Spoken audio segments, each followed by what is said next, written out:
Metode pembelajaran.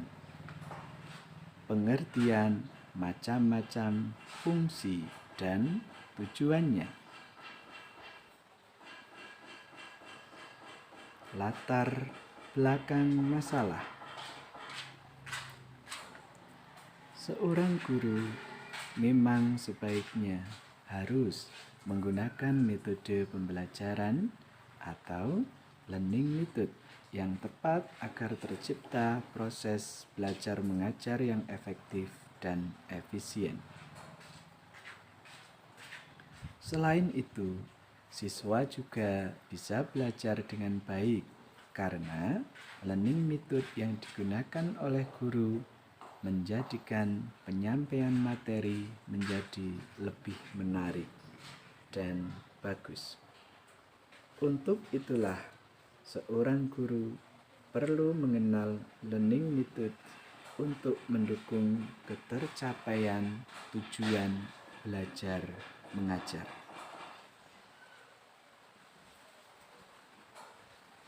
Seorang pendidik atau guru harus mampu menguasai pengetahuan tentang metode pembelajaran.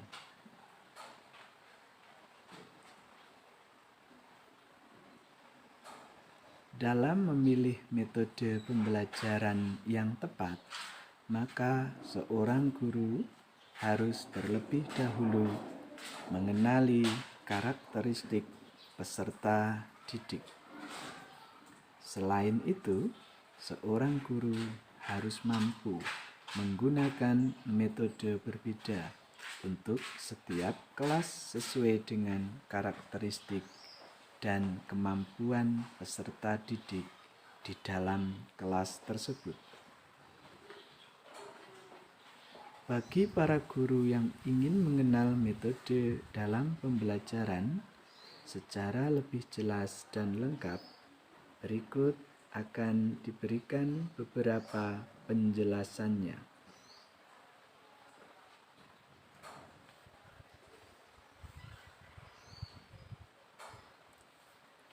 Yang pertama, pengertian metode pembelajaran. Metode pembelajaran adalah sebuah proses sistematis dan teratur yang dilakukan oleh guru atau pendidik dalam menyampaikan materi kepada siswanya. Yang kedua, macam-macam metode pembelajaran. Yang pertama, metode ceramah. Metode ceramah adalah salah satu metode pembelajaran yang bersifat konvensional karena guru menyampaikan materi kepada siswa secara lisan.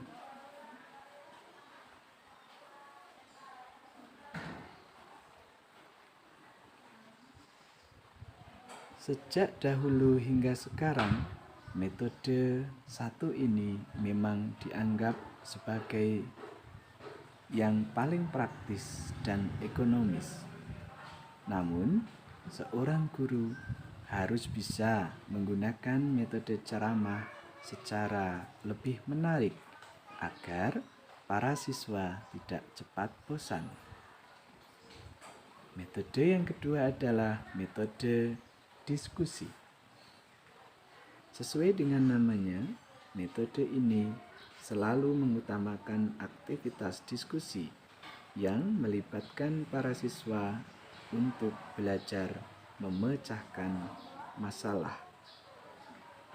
Penerapan metode diskusi biasanya dilakukan dengan membuat kelompok diskusi yang bertugas membahas sebuah masalah. Biasanya masalah disajikan atas perintah atau disajikan oleh guru pembimbing. Metode yang ketiga adalah metode demonstrasi. Metode demonstrasi merupakan metode pembelajaran yang dilakukan dengan cara praktikum agar siswa bisa melihat dan mempraktikkan secara langsung materi yang sedang dipelajari. Metode demonstrasi memang lebih menarik serta membuat siswa lebih fokus pada materi pelajaran yang disampaikan. Yang keempat adalah metode ceramah plus. Metode ceramah plus biasanya disertai metode lainnya saat menyampaikan materi seperti diskusi, tanya jawab, demonstrasi, dan latihan atau feedback antara pengajar dan murid.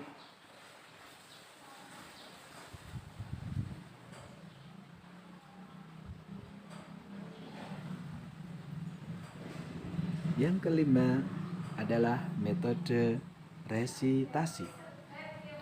Metode resitasi biasanya mengharuskan siswa membuat sebuah resume tentang materi yang telah disampaikan oleh guru, di mana resume tersebut ditulis pada kertas menggunakan kata-kata dari siswa sendiri. Metode yang keenam adalah metode eksperimen. Metode eksperimen dilakukan melalui kegiatan percobaan atau praktikum di laboratorium agar siswa bisa melihat secara langsung materi pelajaran yang sedang disampaikan oleh pembimbing atau guru kelas masing-masing. Metode berikutnya adalah metode karya wisata. Mungkin metode ini yang menurut anak-anak paling menarik. Kenapa? Metode satu ini menggunakan tempat atau lingkungan tertentu yang mempunyai sumber belajar untuk siswa. Namun, penerapan metode ini perlu memperoleh pengawasan secara langsung dari guru. Misalnya, tempat atau lingkungan tersebut adalah museum atau alam. Metode yang kedelapan adalah metode latihan. Metode ini merupakan metode pembelajaran yang dilakukan dengan melatih keterampilan kepada siswa dengan merangsang, memanfaatkan, atau membuat sesuatu.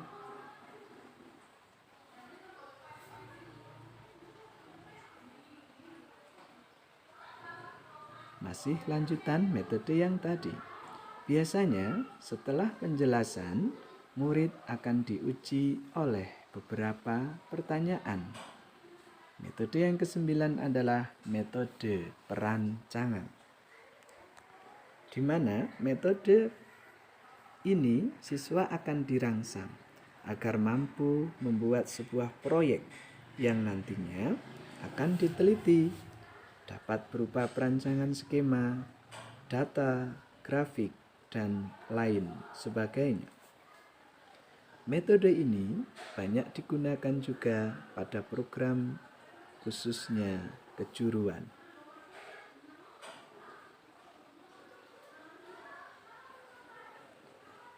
Kesepuluh adalah metode debat. Metode ini mengajak siswa untuk saling beradu argumentasi secara perorangan atau kelompok. Biasanya kelompok dipilih secara acak oleh guru atau undian dari siswa tersendiri. Akan tetapi, debat tersebut dilakukan secara formal dan memiliki aturan tertentu untuk membahas dan mencari penyelesaian terhadap sesuatu problem atau masalah yang disajikan. Yang ke-11 adalah materi mind mapping. Metode mind mapping, metode pembelajaran ini menerapkan cara berpikir secara runtut pada sebuah permasalahan. bagaimana terjadinya, serta bagaimana cara penyelesaiannya. Melalui metode ini, siswa bisa meningkatkan daya analisis serta berpikir kritis agar memahami masalah sejak awal sampai penyelesaiannya dan harus berakhir dengan penyelesaian yang baik. Teman-teman yang saya banggakan, berikutnya adalah fungsi dari metode pembelajaran itu tersendiri. Perlu Anda ketahui bahwa metode pembelajaran mempunyai beberapa fungsi tertentu berdasarkan pendapat Saiful Bahri Jamaroh dan Aswan Yain. Diketahui beberapa fungsi metode dalam pembelajaran antara lain: 1. Alat motivasi ekstrinsik. Apa itu alat motivasi ekstrinsik? Sebuah metode pembelajaran berperan sebagai alat motivasi ekstrinsik atau motivasi dari luar untuk siswa, di mana motivasi tersebut akan mendorong siswa agar semakin bersemangat mengikuti kegiatan belajar mengajar. Sehingga jika seorang guru bisa meningkatkan motivasi ekstrinsik ini, anak tidak akan merasakan bosan selama mengikuti kegiatan pembelajaran. Yang kedua, metode pembelajaran berfungsi sebagai atau strategis dalam pembelajaran. Penerapan metode pembelajaran oleh guru maka menjadikan siswa di dalam kelas bisa menangkap ilmu dengan baik. Sehingga setiap guru perlu mengetahui metode dalam pembelajaran yang paling sesuai diterapkan di kelas tersebut berdasarkan karakteristik peserta didiknya, sekaligus memperhatikan pertimbangan-pertimbangan lain seperti faktor lingkungan dan alat-alat yang ada. Yang keempat adalah alat untuk mencapai tujuan. Metode pembelajaran merupakan sebuah alat supaya siswa bisa mencapai tujuan dari proses pembelajaran tersebut. Sebab penyampaian materi yang tidak memperhatikan metode dalam pembelajaran maka dapat mengurangi nilai kegiatan belajar mengajar tersebut. Berikutnya, tujuan penggunaan metode pembelajaran.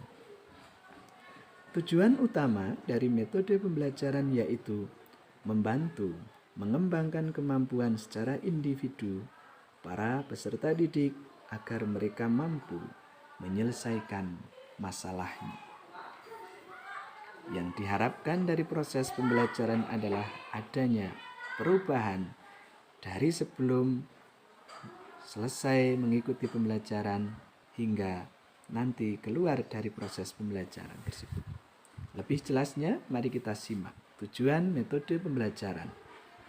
Yang pertama, membantu siswa mengembangkan kemampuan individual supaya mereka bisa mengatasi permasalahannya menggunakan terobosan solusi alternatif. Yang kedua, membantu kegiatan belajar mengajar agar pelaksanaannya bisa dilakukan menggunakan cara yang terbaik.